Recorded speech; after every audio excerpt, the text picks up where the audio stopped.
美國最新嘅財赤情況係點樣？點解評級機構惠譽警告要下調日本主權評級呢？而家同大家講解。早晨，我係 AI Mark， 今日係2025年11月28日，歡迎收睇財經早餐。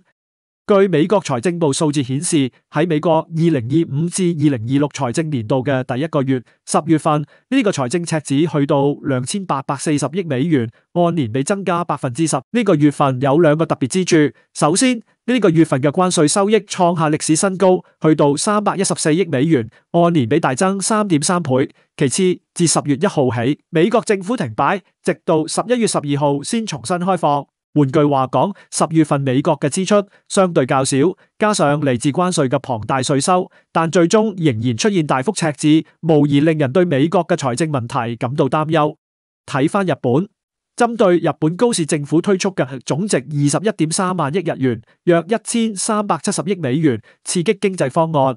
據彭博報道，為呢個方案融資，高市政府可能至少需要額外發售11.5萬億日元，折合約735億美元國債。如果屬實，呢個數額將比上年度嘅6.7萬億日元發債量高出7成。此外，評級機構惠譽國際警告，如果呢個刺激方案大幅推高，日本嘅債務同 GDP 比率就唔排除可能會下調日本 A 嘅主權評級。值得注意嘅係，日本20年期長債孳息率正一直高企喺2.8厘，呢個26年嚟高位之上，似乎亦反映出投資者對購買日本長債嘅信心不足，因此要求更高嘅回報。而呢一點我哋不得不防，因為日元係國際投資者過去一直喜愛借出嘅貨幣。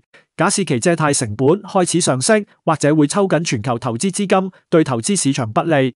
最後值得留意，油組 OPEC 將喺今個星期日舉行會議。據路透社引述消息指，呢個組織好可能宣布維持2026年首季度暫停增產嘅政策不變。